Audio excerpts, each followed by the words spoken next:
Good afternoon. This is the House Appropriations Committee. It is Friday, January 24th, 2025, and we are continuing to work through the Budget Adjustment Act.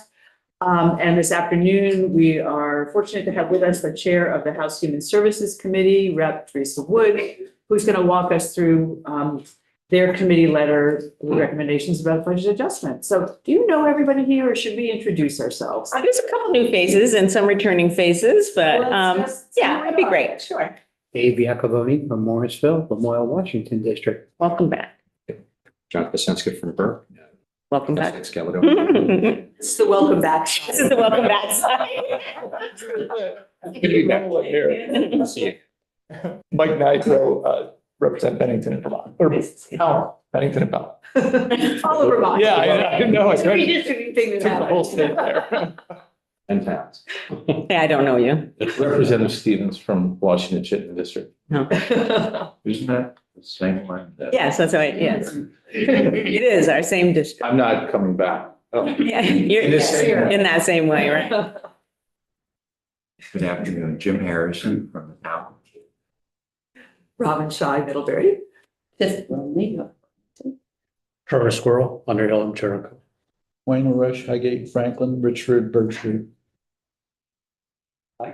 Mike. Like, Wyndham Ford, Putney Dollars. When Dickinson, I represent St. Albans Town. I see you got to keep your spot. Yes, sir. Something is familiar for when you're sitting. That's the only thing, honestly. You know, everybody else's seat is, well, no, Jim is in the same spot as was, yeah. So it's all good. So thank you. For the record, Teresa Wood from Chair of House Human Services. And really appreciate you accommodating our schedule and appreciate the opportunity to share with you the comments from the House Human Services Committee.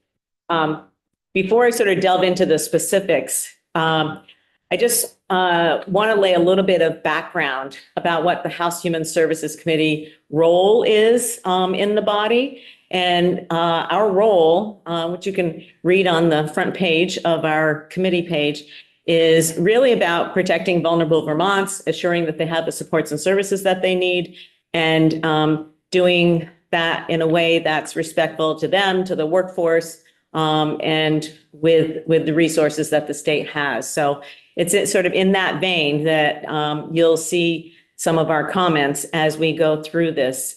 We take that role really seriously, and sometimes that requires us to put forth what those needs are, even though they may not be exactly the same as what you see in the administration's request. And for the most part, however, we did agree with most of the items that was in that request. But so thank you for indulging me in that. So the first one is in the Child Care Development Division of the Department for Children and Families. And I think you folks have had some discussions about the 13 and 13 and million and all of that kind of stuff.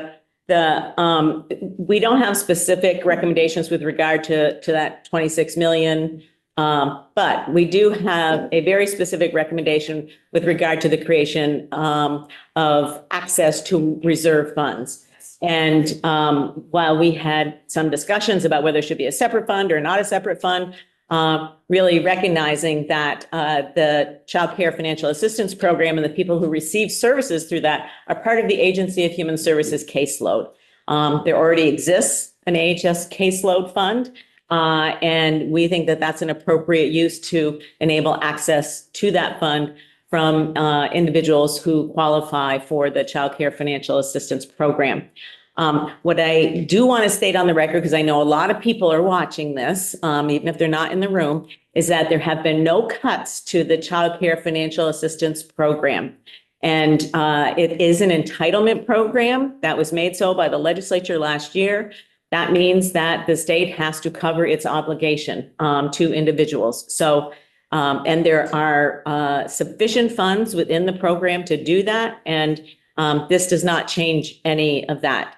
And the administration's proposal does not change any of that. Those funds for people who are eligible for those services they will have access to those services. So I know we're all getting, lots of emails from our constituents and just wanted to be clear about that. And thank you.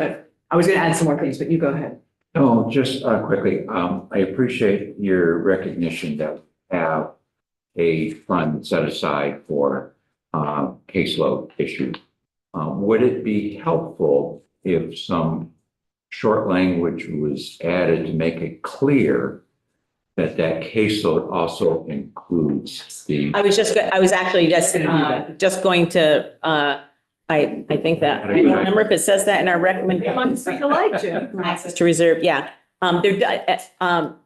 My understanding of that caseload reserve is that I do believe that there does need to be a modification to the language to enable that. We also discussed in our committee that there should be language. So that's one piece of language. We did not include it here, but there should also be language that enables, not necessarily at this point in time, but maybe in a future point in time, that money from the special fund has the ability to be transferred to the caseload reserve as one of the ways to fund that when and if there are funds available there that exceed the amount of money that's required to meet the obligation. That might be a little ways off. It might be something sooner, but that would be more of a ways and means kind of discussion. But we think both of those things should happen, yes. Yeah. So, and when I talked to Adam Gresham at, Commissioner of Finance and Management yesterday, he actually suggested, why don't we use the Human Services caseload? It's got quite a bit of money in it. It's had it for a long time, and it's a way of accessing it. And so we use this often for Medicaid. That's the one that people are mostly, we look at the caseload reserve and we change the utilization, but it's a way to have access with that. And we won't be funding. We don't need to fund it because there's so much money in that right now. So I agree with you that down the road, we need to be aware of that possible necessity, but we'll make sure that there's language that says that that this program can access the caseload reserve. So I think Great, thank you. that will take care of it. So, and also just to sort of continue clarifying, because I know people are listening. First of all, there's a JFO, Emily Byrne, the Joint Fiscal Office, put together a 2-page memo that's on our committee webpage. It is a public document explaining a lot of this. So that, one of the 13 millions is that we aren't getting the uptake, even conservatively assuming a higher uptake. The Joint Fiscal Office did a consensus forecast with CDD, the Child Development Division. to come up with what that appropriate number would be. And then I think, Chair, I think that's an important point to make, is that both on the revenue side, there's a consensus forecast of the revenue. And last year in the budget, we included language to ensure that there is a consensus expense estimate as well. And because this is a new program, and the eligibility only recently expanded in October, and so they are still ramping up. And there's been over 1,000 new families, from my understanding, who have already accessed that through that expanded eligibility. And we do expect more. We just don't know, they will come in at varying times. So we're still in the ramping up phase of that expanded eligibility. I think it's going to be at least 18 months or so before we have a sense of this whole thing stabilizing. Yeah. So none of this is affecting the base and what we're doing for next year. This is just getting us through the next few months. So everybody's eligible. Even if 1,000 families move in with toddlers in the next week, they will, if they're eligible, then they will get what they need. So nobody's going to be left out of that. Yes, correct. Okay, I think we've got that one. Okay, that's great. Thank you. Thanks. Okay, next we're going to, actually, you know what I'm going to do, if you don't mind? I'm going to move to a couple of things that are maybe, well, no, I'll just go in order. Never mind. This next one's going to be a little more controversial. I'm just saying that up front. So in the general assistance and general assistance emergency housing area, first off, there's a $351,000 that is being proposed to, come back to the bottom line. That's an underutilization of the sort of what I would call non-housing general assistance. So burial assistance, some little bits of personal care, stuff like that. So there's 351,000 there due to underutilization. We do have, and there is on our website and also on the legislature's report website, we have monthly reports. I'm moving to the GA Emergency Shelter and Housing now. There's a monthly report. You can see there, the latest one is from December. So you can see what the utilization is right now. Where is it we're looking at? Is that still in your? No, I'm just talking right Oh, now. okay. I just wanted, if you wanted to see more information about what's happening in emergency shelter and housing, we all have access, as does the public. It's probably easiest to find on my committee's webpage, to be honest, but you can also find it under the reports, the legislative reports, there on a monthly basis. The Department for Children and Families have been submitting updates about the emergency housing. I'm not going to call it program. If I do by mistake, just think about it with quotes on it, because it's not really a program. It's an economic benefit at this point in time. So there's lots of information there. Okay, so we are utilizing that information and making our recommendations. That's kind of where I'm going here, what I wanted to point out. And for those of us who were here last year, you might recall what happened in April last year when the winter weather conditions portion of the emergency shelter, emergency housing benefit changed. So right now we're in winter weather. There's no 80-day limit. There's no limit on number of rooms. It's essentially whatever. If you meet the eligibility criteria, which is in the budget, okay, so that eligibility criteria is there. It's just to give you examples, it's households that have a family member with a child 19 and under, it's people with disabilities, it's older Vermonters aged 65 and older, it's people with physical health conditions or mental health conditions, it's people who are fleeing domestic violence or abuse, people through no fault of their own who've been evicted. All of those are specifically spelled out in the budget document for FY25. We're not recommending any changes to that, but we are recommending that winter weather conditions, the provisions of winter weather conditions in terms of access to emergency shelter continue through June 30th. As I started to say, you may recall what happened last year when winter weather provisions ended. There has been, and there continues to be, and we all will experience it, a big outcry from individuals and advocates. I've already started to get letters about this, about unsheltering people in still quite unpredictable weather. Part of what our job here is again to provide something very basic, and that is to have shelter over somebody's head when they have already met the criteria of being in a vulnerable category of individuals. Okay, so that has already been narrowed from what it was previous to this year. So we narrowed that door this year. And last year, several $1 million, I don't know the exact figure, it was over $3 million that was spent to hastily put together three, I don't know what you want to call them, group shelters. One was in a warehouse, one was in unused state office building in Burlington, and I'm not really sure the one in central Vermont, what kind of building that one was in, but essentially only a handful of people used them. There was no transportation provided. A lot of these folks don't have vehicles. It was, I'm going to be frank, it was a disaster.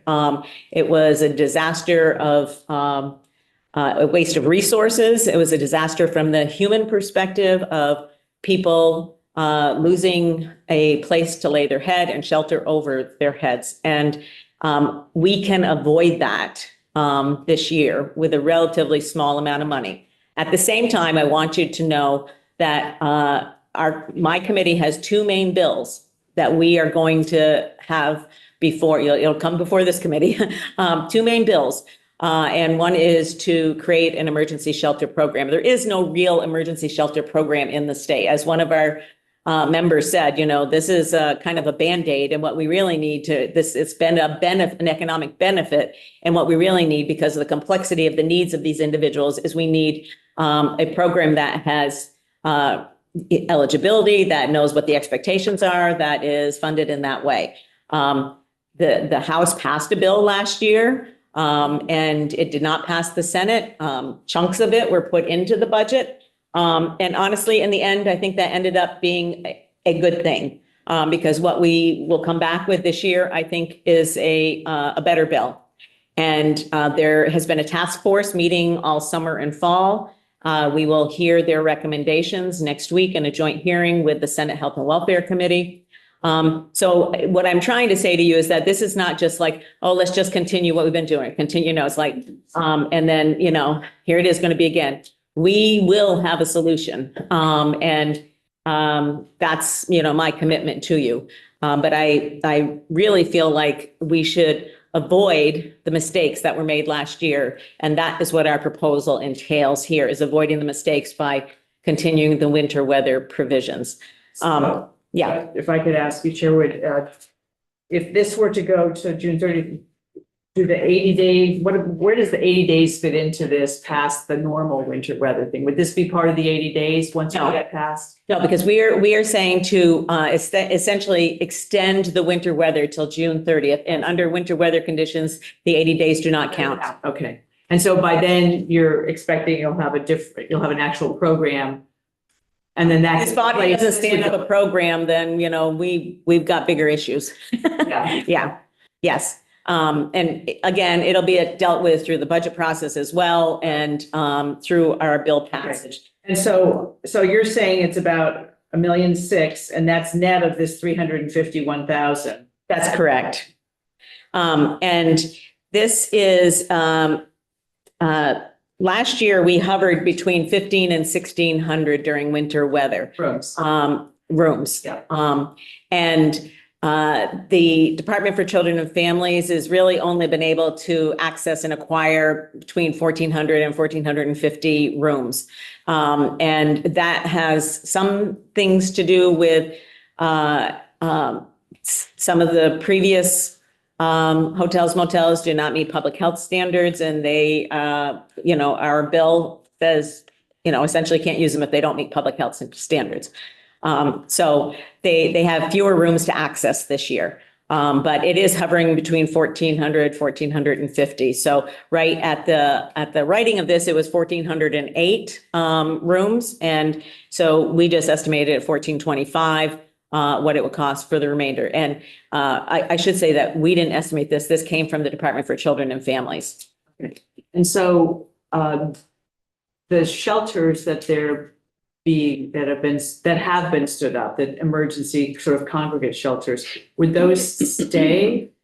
Yes. They've already spent the money. So are they excluded in the 1,425? No, they are not. These are people who are only right now existing in the motels. Okay. These are all people who are only in the motels. So there are 2 family shelters that are in operation now, one in Waterbury and one in Williston.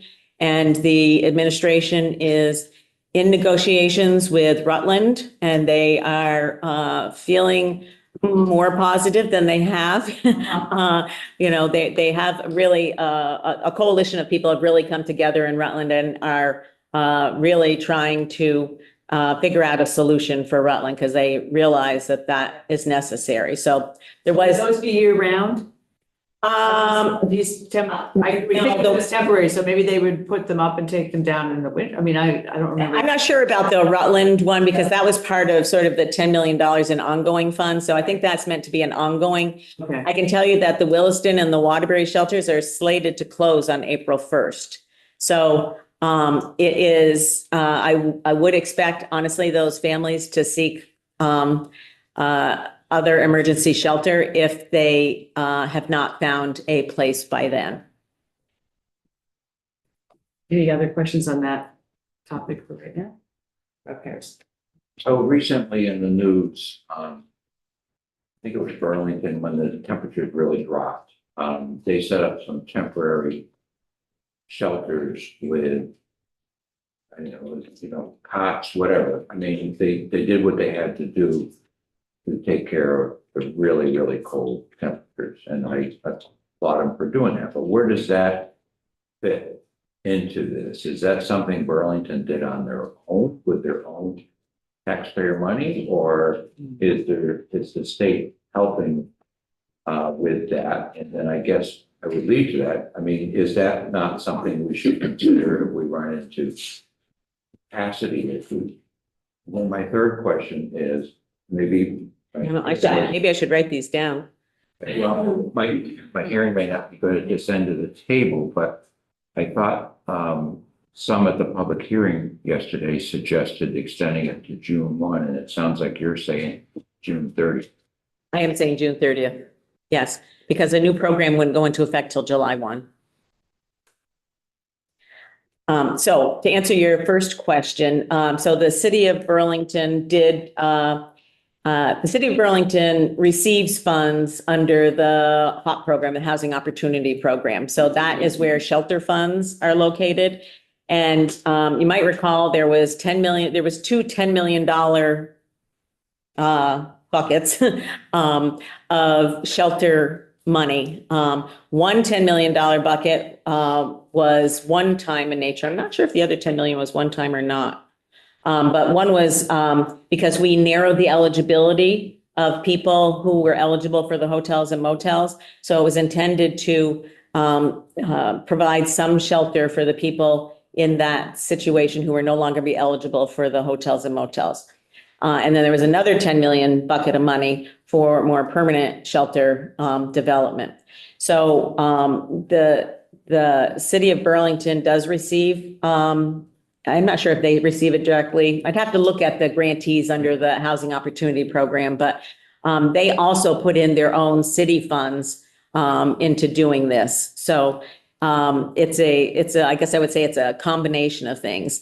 The other thing I want to point out is that while at our last look a couple of days ago, there was 1,408 households, that is insufficient capacity. So there are still people out there with all of our shelters, with the 2 temporary family shelters, with the hotel and motel rooms, as much as we are able to acquire and use. There are still families who are unsheltered and individuals who are unsheltered. So and those kind of are the folks that people have been scurrying around. Here in central Vermont, the Barry Auditorium was opened up. I don't know for how long, but for at least a couple, 3 days to enable people to get in out of the cold. And then Burlington, I know the emergency housing coordinator there, the homelessness coordinator there has been spending nonstop for the last week trying to set things up on an emergency basis for people there. So all of those things are supported both locally and with state dollars.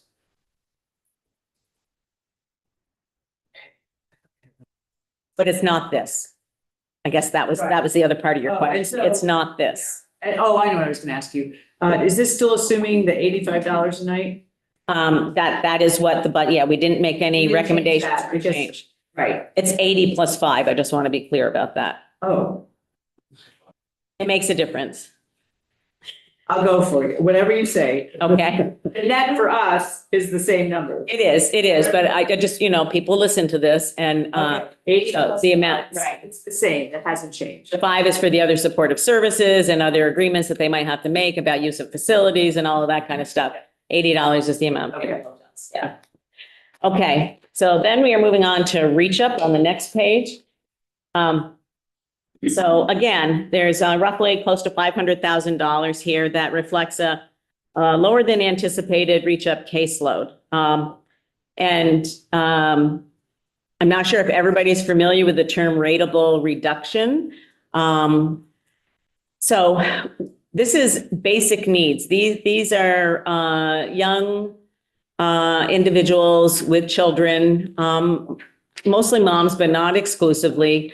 And there is a formula used to determine what it is that is, when I say basic, I'm talking about very basic. So shelter, assistance with food, you know, I don't know what all goes into it, but it's a basic needs budget.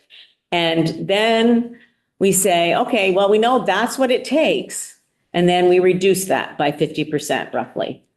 And that's what's called the rateable reduction. So that reduction is made in the benefit. And it honestly is only made because of the lack of available resources. That money has shifted and changed. We've had a report about what it would take to reduce the rateable reduction to try to move towards something that was closer to basic needs. And I'm talking basic. I'm not talking about, you know, something fancy. So, and we all know that inflation has been a huge hit on all of our pocketbooks. You know, the price of a dozen eggs, you know, is $5 a dozen now. You used to be able to get it for $1.99.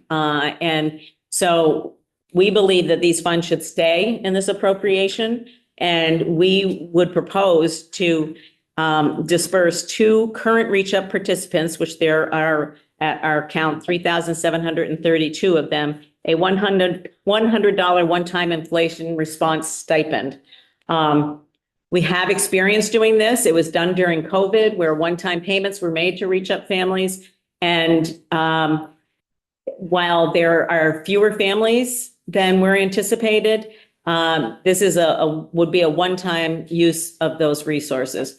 We also think because there's volatility in this caseload that the remaining $126,000 should stay in that line item. But that's our recommendation. We'll leave that to you. But and we have language that you'll see at the end of this report that if you need language and you so choose and vote, which we hope you will, to support this.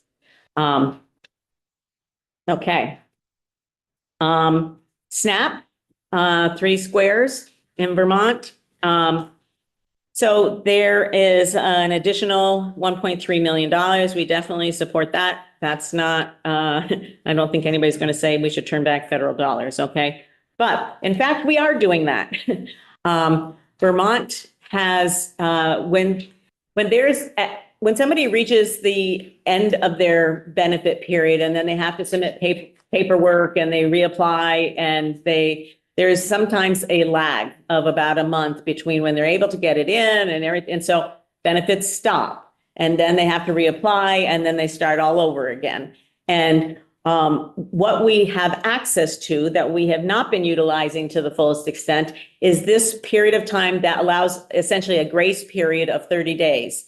It doesn't cost us anything. It's part of the federal benefit. We have 29,000 units, if you will, out there that we are going to lose if they're not used, because that was a change. It used to be that they rolled over and there was a change in the federal provisions of this program, and now they're not going to roll over. So as of sometime later this year, that bank will go back to zero, right? You only get an annual allotment. So why aren't they being used? So what we understand from the Department for Children and Families is that they use them on a very, very limited basis. In previous years, sometime back, don't know exactly when, but it was quite a while ago. The state ran into a problem in an audit that was done where they were essentially utilizing them, the audit found, against the rules. And so, you know, it's kind of like a pendulum swing. You know, they were way over here and then they went way over here and we need them to come back to here.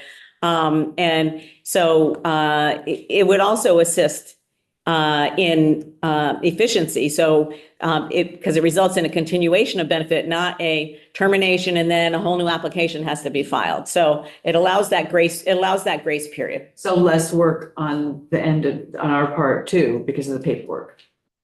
Yes, ma'am. Dr. Lush? 29,000 units. Vouchers. Vouchers. Like it's a unit. It's like a month. So it's like 29,000 months. Per person. Not per individual. No, that's for the whole state. So 29,000 vouchers for the whole state. Yes. That we're not using, that is federally funded. And a voucher works for 1 day, For 1 month. 1 month. Yes. Vouchers. And it's also. So if I was a person who received Three Squares, and my benefit ended on January 31st. And I'm still working on getting my, paperwork. And so it shows that I continue to be eligible because there's paperwork you have to submit. And sometimes people need assistance in getting that paperwork in. So if I didn't get that in on time, my benefit would end on January 31st. In the meantime, I'm working to get everything back, aligned and pulled together my information. And so then I go the month of February without a benefit. And then on March 1st, because I've gotten all in, I get my benefit back. These units can be used for that 30-day period. So what do they get in that 30-day period of time? What do they get for a benefit? What they had been receiving in the prior year on a month, whatever the monthly allocation is. Is it food? How much food? It's a SNAP benefit. It's a monetary allocation, I believe. I'm looking to more experts in the room, but yeah, it's people get an EBT card in Vermont. How much is on that card? Because then they can go to a grocery store and use like a credit card to get food. It depends, right? Depends on the family size, depends on any income. There's a whole application and formula that's used. Enough to live? Frankly, no. But enough to help. About 30% of what your need is. Approximately 30% of the, But it Monthly really takes food to bill? feed somebody. Excuse me, jumping in. I'm just trying to understand because, Yeah. I mean, we hear all kinds of acronyms and stuff, but not hard numbers that you could handle. It's done with a formula. So you have to, sort of show what your income's been, show what your family size is, have you moved? Do you have a different address? All of that kind of stuff. And then, it's that interim period, working all those things out again, that you have it's a grace period essentially. Right. Of 30 days. Yeah. Okay, Tiff, and then, Hello, Madam Chair. I just wanted, my understanding is that these 29,000 units will not exist after October. Yeah, I believe September 30, yes, new federal fiscal year. right. At the new federal fiscal year, any bank that we have will be eliminated. Okay. It seems very silly to us to Money back to the federal. to not utilize it when we're putting families through a whole rigmarole and staff, frankly, of having to go through a new application process when there's this grace period that's allowed by the federal government and we're not using it to the fullest extent. That's good. Just, so thanks for all the good information so far. So what's the application process? You just a couple of bullet points. I've not been through it myself, but I know you need to show whatever your income is, what's your family size, all the demographic information. It's Pretty easy. ability to pay. Well, honestly, nothing is pretty easy when you're applying for public benefits, I'll have to say. I just assisted a 93-year-old woman who was trying to apply for fuel assistance, and I was appalled at what the process was to apply for fuel assistance for people who are living on, less than $20,000 a year and what you have to prove. Anyway, so sorry, that was an editorial comment. That's all right. Well, it's probably not dissimilar. I mean, that's what. It's probably very similar. Yeah. Yeah. And actually, I think it's a somewhat of a uniform process because you can apply for multiple benefits on that. And I don't remember if Three Squares was on that list, but it probably was. But it's a lot of information. You got to provide bank balance information. So it can be onerous. It is onerous. And if you're a young parent with small children, that's what this program is, young parents with small children that you're trying to figure out, you're trying to find a job. If you haven't, you're trying to find housing and the end of the month comes and you've forgotten to do it. It just allows that grace period and it doesn't cost the state anything is the biggest deal. Yeah, you're welcome. Okay. The next is in the family services. We don't have, and family services, people who might not be aware of what the different divisions are in the Department for Children and Families. Family Services is like what you might call child protection. It's where individuals and families receive support if they're having difficulty with the parenting process. It's where juvenile justice is. If we have juveniles who get in trouble with the law, this is where those services and programs live as well. So we don't have any particular comments or concerns with the BAA as submitted. However, we do want to, I guess, put up front and hope that our partners here in appropriations will take a similar deeper dive into this area during the 26 budget process, because as you know, this is where Woodside, the money for Woodside previously was. And we have not honestly been able to untangle what and where that money is, what it's going to. We know it has not come back, it has not flowed back into a BAA, you know, it's being utilized for some contracts. We have the new, relatively new Red Clover program that's in Middlesex. That is a secure residential, emergency residential program. There's been, you know, a lot of paying for hotel rooms and people in offices, staffing, trying to staff kids who are having a difficult time. So we want to take a deeper dive into understanding, you know, X amount of dollars was here in a Woodside budget. And in the meantime, it's been several years now, you know, where is that going? And then we are, you know, well into a proposal for a program in Virgins.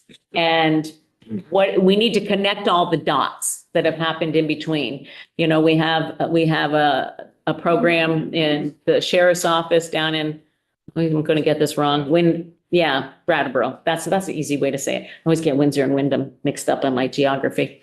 It's not good, I know. You know, so those things are all coming out of this pot of money that used to be Woodside, but we don't really know how that money's been used in the interim, except for these little pots of things that have popped up. And then what are our obligations? We're moving forward with this thing in Virgins. What are our obligations going to be? What is it going to look like going forward? Rep. Mariki had a question. Thank you. When you looked at the family services budget, was there a sense of what caseloads look like there? Up, down? We didn't, we will do that in the 26 budget process. There wasn't a lot of shifting and changing in the BAA, so we didn't go to that level in this process. All right. Okay, and Dale, this is kind of the big kahuna. There's a $56 million budget up in Dale. So hang on a second, so people can see, this is in the language, but I think it may also be in the spreadsheet. Since this is a big one that we talked about, I just want to get us oriented, you know. It's do something, right? 329. The language might be better. This includes the 4 million and the 21 million and It the, includes the whole thing. all of that. Yeah. Okay, so. 329. Okay, so it starts at the bottom of page 5.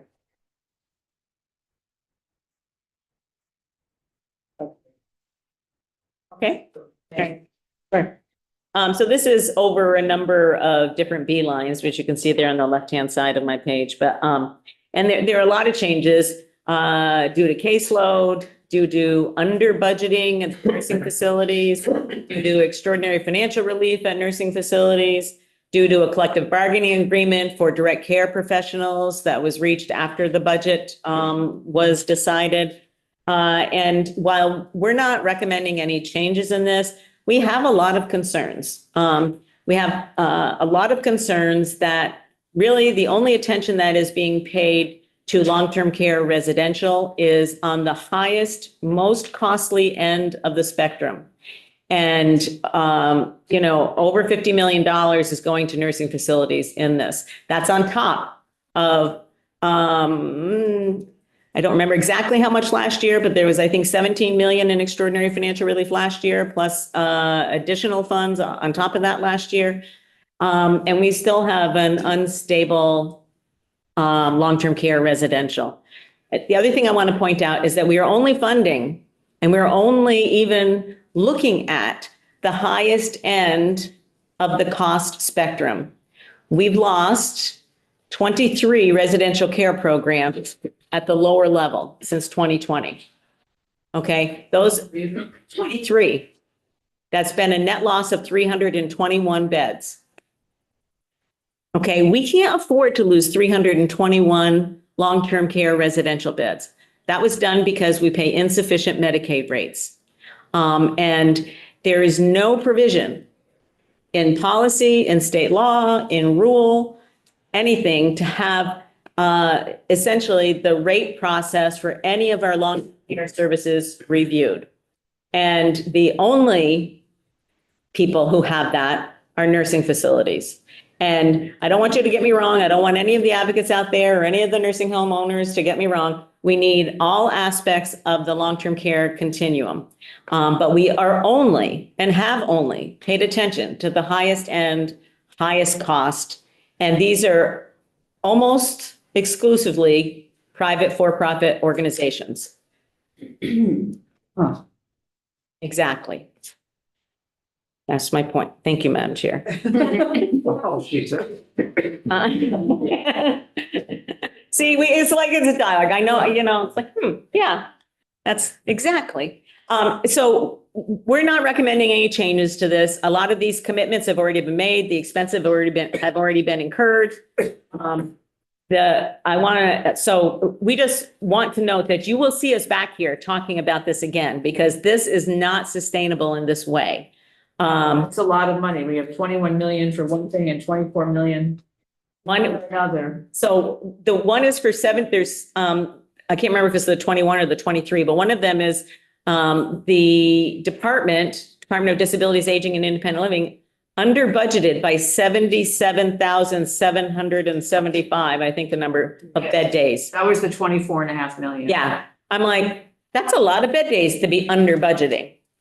That seemed peculiar to us.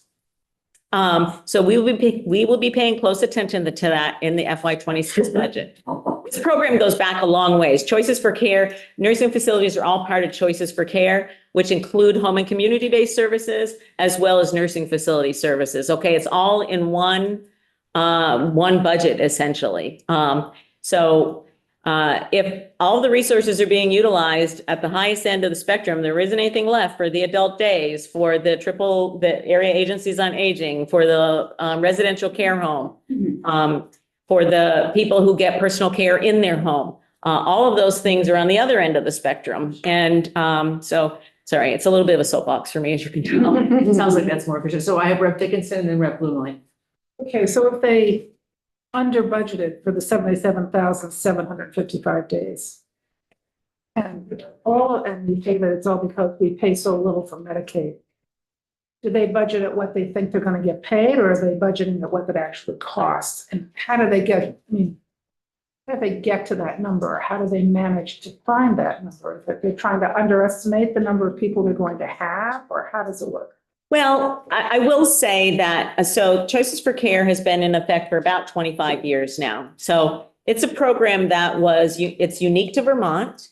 It's a program that there used to be only an entitlement to nursing facilities. So if you look at the Medicaid state plan under required services, nursing facility services show up. Home and community-based services don't show up. They're over here on the other side under not alternative, but optional, under optional services, okay? So in Vermont, we said, you should have a choice of where you get your long-term care services, whether you get it at home, whether you get it in a small family-like residential care home, or whether, at the highest end, you have nursing care needs, you get it at a nursing facility. So for many years, because people really prefer, they have voted with their shoes.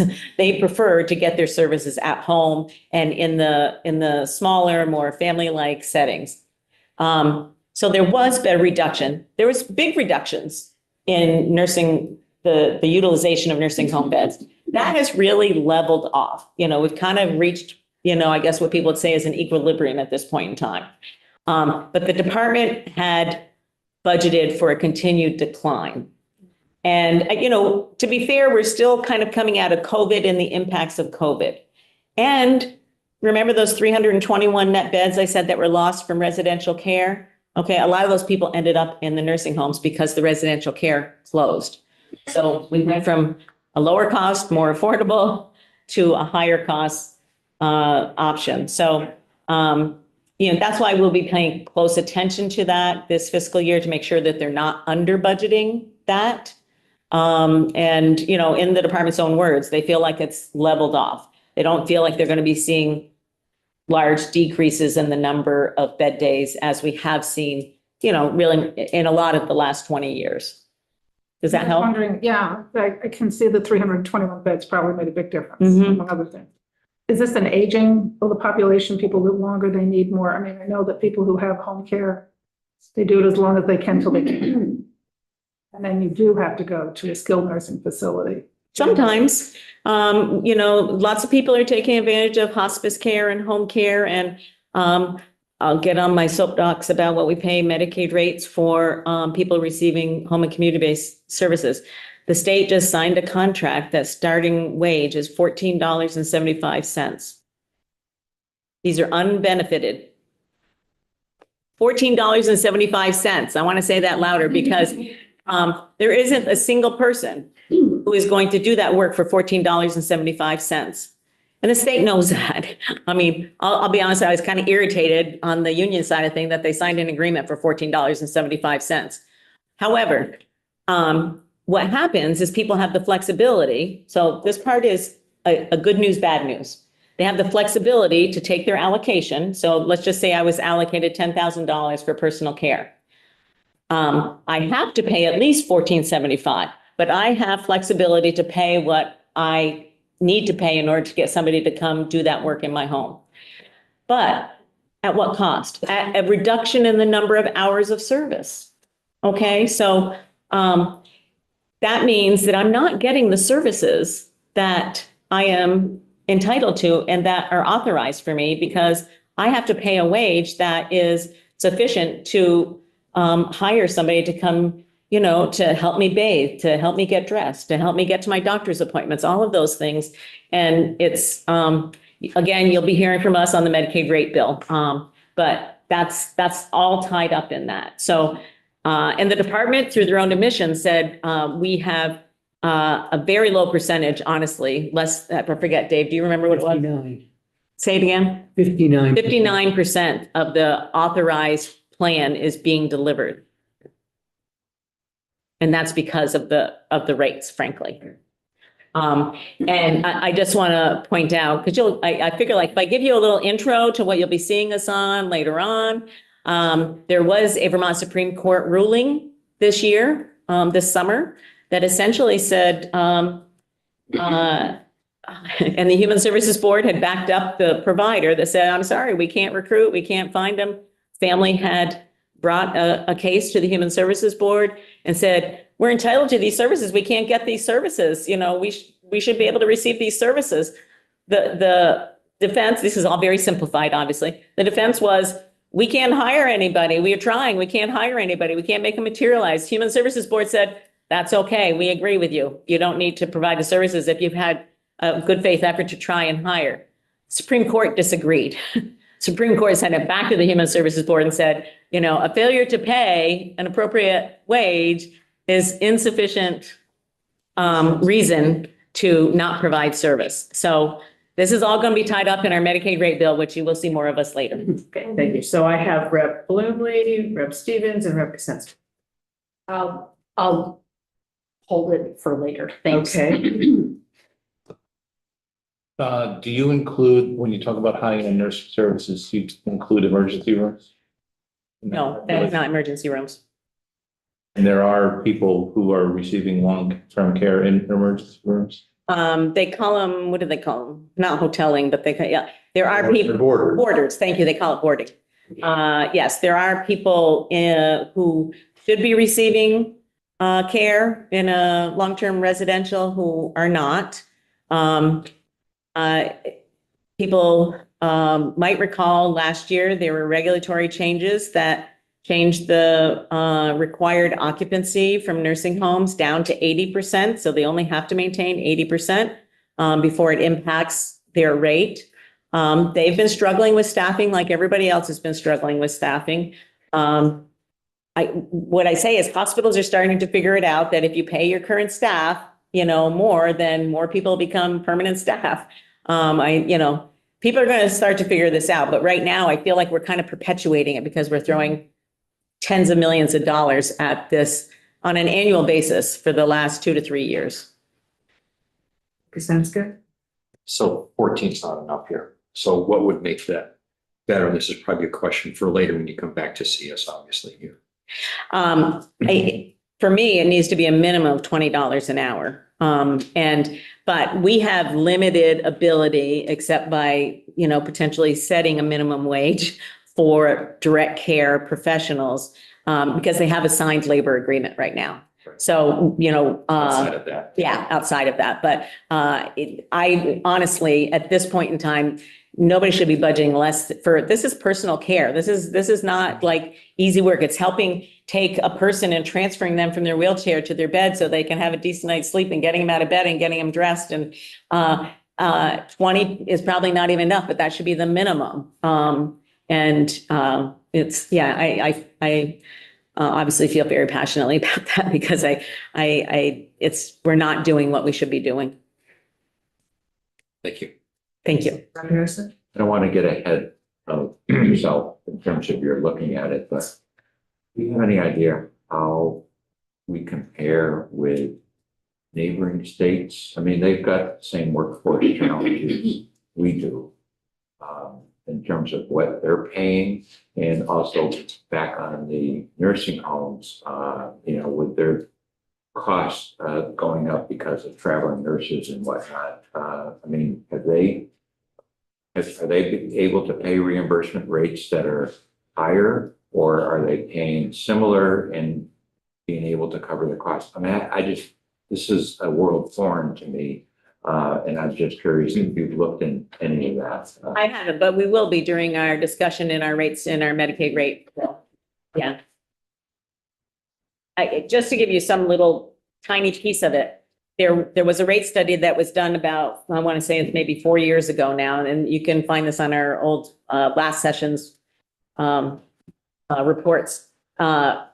In one category of service, we were 79% below actual costs.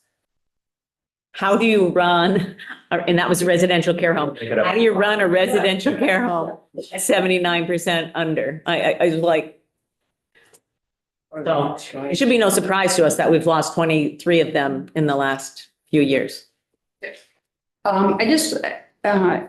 strikes me that losing these 320 long-term care beds affects our ability to place some folks who are disabled and homeless into care. Last year there was a lot of talk about those beds that Dale making some of those beds more available. And I'm just wondering, what's the situation now? So we do make a comment in this section that the inadequate support for home and community-based services has definitely had an impact on the homelessness situation. That's what's in B321. So we are seeing older Vermonters and people with disabilities, people with mental health challenges, people with developmental disabilities and intellectual disabilities. The number of people over 65 is increasing. Number of homeless individuals over 65 is increasing. Those are the loss of long-term care residential is definitely having an impact on that. And what the department was speaking of, I believe, we have a specialized enhanced contract with a facility in Bennington. I know I'm calling it the wrong name because it's got some new fancy name, but the eye care facility, Rep. Nigro knows about it, I'm sure. Nursing homes around the state have been reluctant, and honestly haven't, most of them, been willing to take people with significant healthcare needs. People who a lot of times are in bed. They're not able to, motivate around on their own. People from correctional facilities, people who are homeless, people with mental health challenges, who also have significant healthcare needs. So Dale recruited an out-of-state provider to essentially take over one of the homes in Bennington. And for a portion of that home, we are paying a enhanced stipend in addition to the nursing home of over $300 a day. So I to be honest with you, Just in Bennington. and that's a small number of beds, really. It's kind of one unit of a larger facility. And, in that facilities, their staffing own words, they said, these people are not difficult to serve. They have, sort of the world around them makes it difficult. But when they're in and receiving care, they are not people to be afraid of. They're not people to, they don't cause big ruckuses in the facility. All of these things that people are afraid of in other nursing homes where they have occupancy issues. Okay, this is what drives me bananas. So if they're under 80%, they get a reduction. I shouldn't say a reduction. I don't know exactly how it's calculated, but it impacts the rate that they are paid and the cost settlement that happens if you're below the required occupancy. And so there is opportunities out there, but there is a great deal of stigma associated with these individuals that our healthcare professionals sometimes have a hard time getting past. And on the happier side of things, even though it's costing us an exorbitant amount of money, that's not really necessary. The people are receiving good care where they are getting it now. And they have taken their first or second person was a person who was homeless and had a lot of medical needs and was not even really being sheltered anywhere. So. Rep. Iacoboni and then Rep. Jenkins. I'll try to do this quickly, but in a way, I'm hopeful. There are opportunities, I think, to change what Chair is doing such a good job to explain. But I wanted to go back quickly to the 59%. If you went to the barber and the barber only cut 59% of your hair, you'd have a problem. If you hired somebody to paint your home, they only did 59% of it, you'd have a problem. If the guy snow plowing your yard only did, you see where I'm headed. But when your aging spouse, your partner, is eligible for 40 hours a week of personal care to help toilet you, to help feed you, to help bathe you, to move you from side to side, only gets half a load. Problem shows up in the nursing home. So the testimony we received when aging and disabilities came in was that the state spends on average $315 a day for nursing home care. Cost is higher, but that's what they pay. And yet in follow-up email from their business director, he shared that the people that are in the home on Choices for Care, the cost is $110 a day. Now we know it's understated because they're only getting 59% of what they're supposed to be getting. My point though, even if you double that 110 to 220, it's a lot less than 315. And I bet the chair would agree, if we paid a better rate for those at home, you wouldn't have that pressure of 77,000 extra Medicaid days at an average 315. And finally, those hard to care for patients, that's not very eloquent. But the patients with Alzheimer's or behavioral challenges who wander, who need today the standard of best practice is not hyper medicating the person, but to have a personal care attendant maybe walk with Mabel around the facility, to hold her hand, to comfort her because she's scared, almost out of her mind, to calm her down and give her a sense of peace. The state right now penalizes that approach because they put cost caps for non-professional care. You wouldn't have RNs or LPNs doing that level of care. And the facilities, it just makes it harder and harder for them. Hence, they have to come in for enhanced specialized care. So I'm optimistic that if we're able and willing to spend somewhat more in other areas, we'll begin to turn around some of the structural problems that we have. But it won't be easy.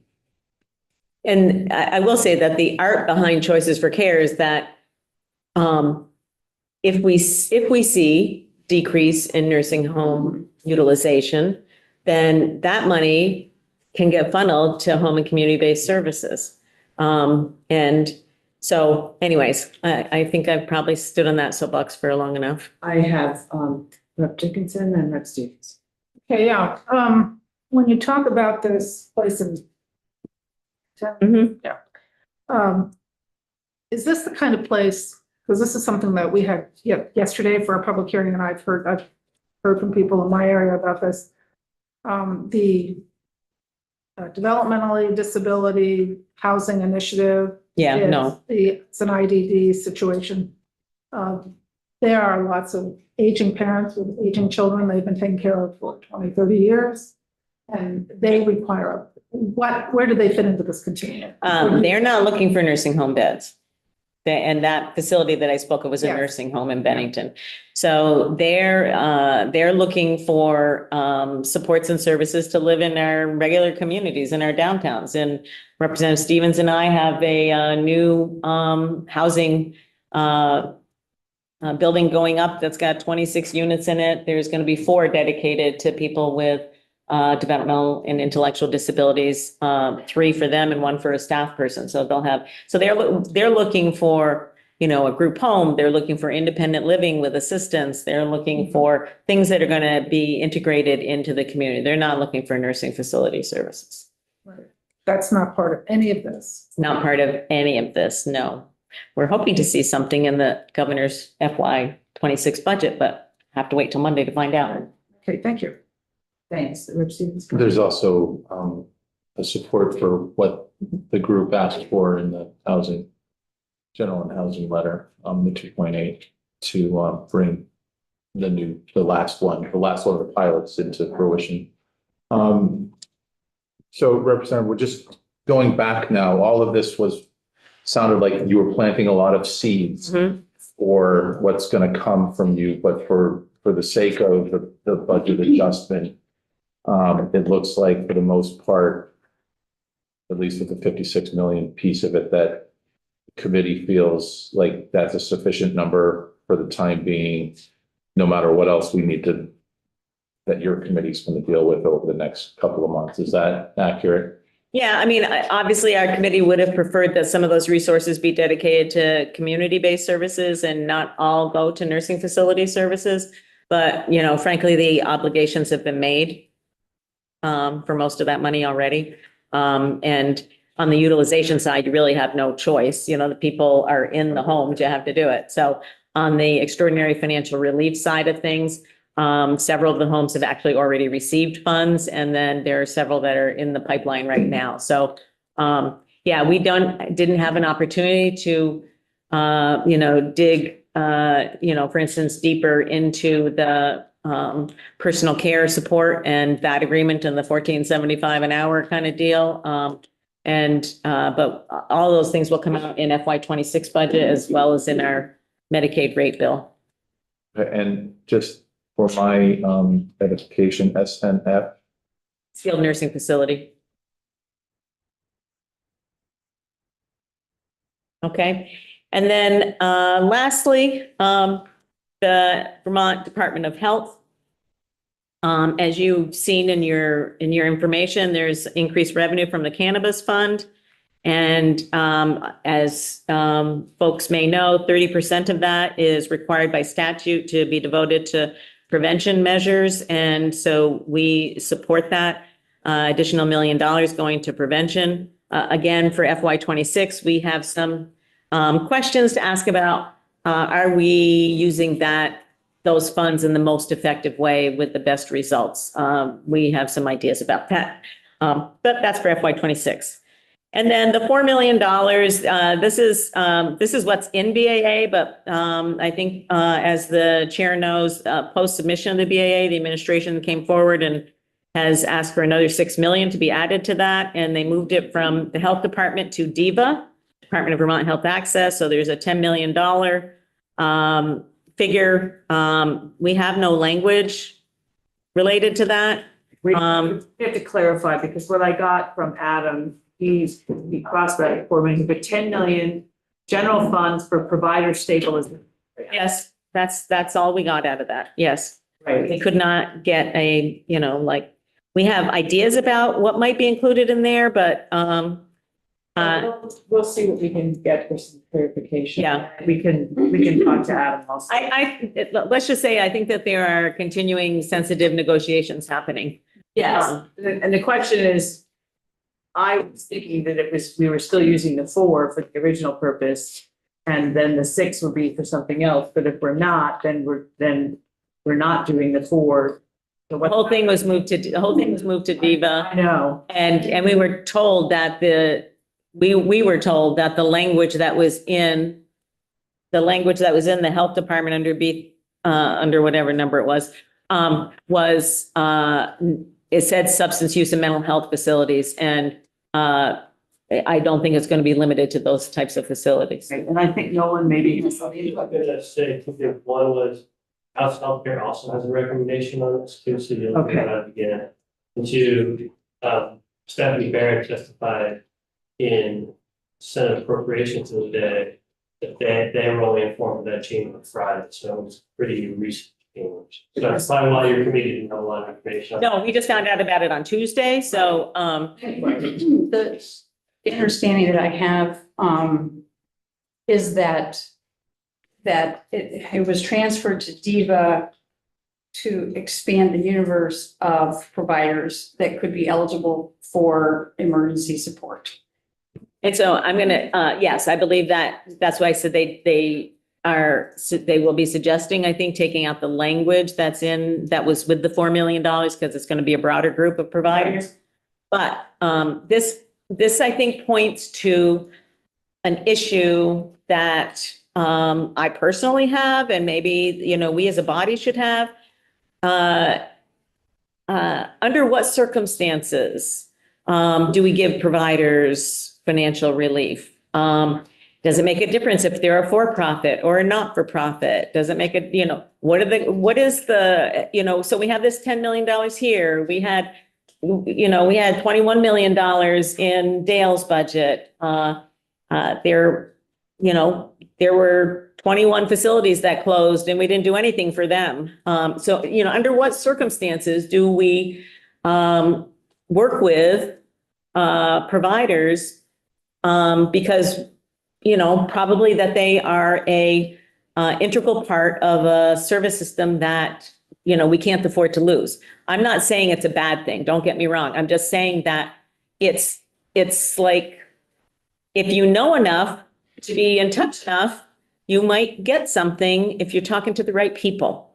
If you're a person who is running a, 10-bed residential care home, you are not connected enough to know that if I talked to whoever it might be long enough and hard enough, I might have gotten some financial relief. It just is too happenstance for, I think, the General Assembly. I think it should be more transparent. It is definitely not transparent. And consistent And consistent. There should, yeah. I mean, like I said, I'm not saying that it's a bad thing, because we rely on all of these community providers to do the state's work. So I'm not saying it's a bad thing. I'm just saying it's a little less than transparent now. And that concludes my report. Okay, and we have language on the back. I Thank have you. language on the back, yes. That's for, That is for, should we, it's for reach up for GA emergency housing SNAP. and SNAP, Okay, yes. I appreciate you giving us the language as to how.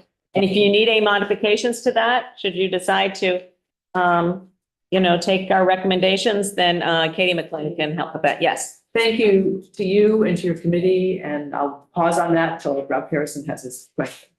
Some committees have given us a sense, that it was unanimous from the committee for these recommendations. I'm curious as to how you did it. Did you do it by section or did you do overall? Did you do a straw poll to We did do a, sense of your recommendation, make sure I get the math on this right. widespread support or not?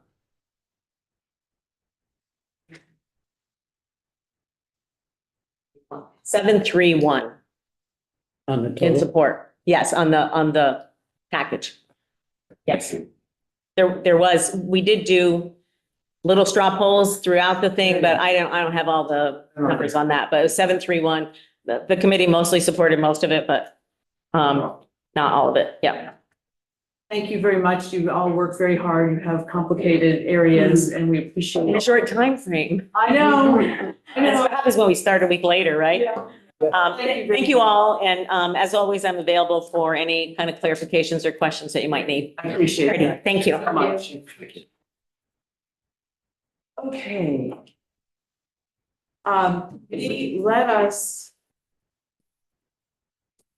Let's take a 10-minute break. And then we'll convene to see where we are.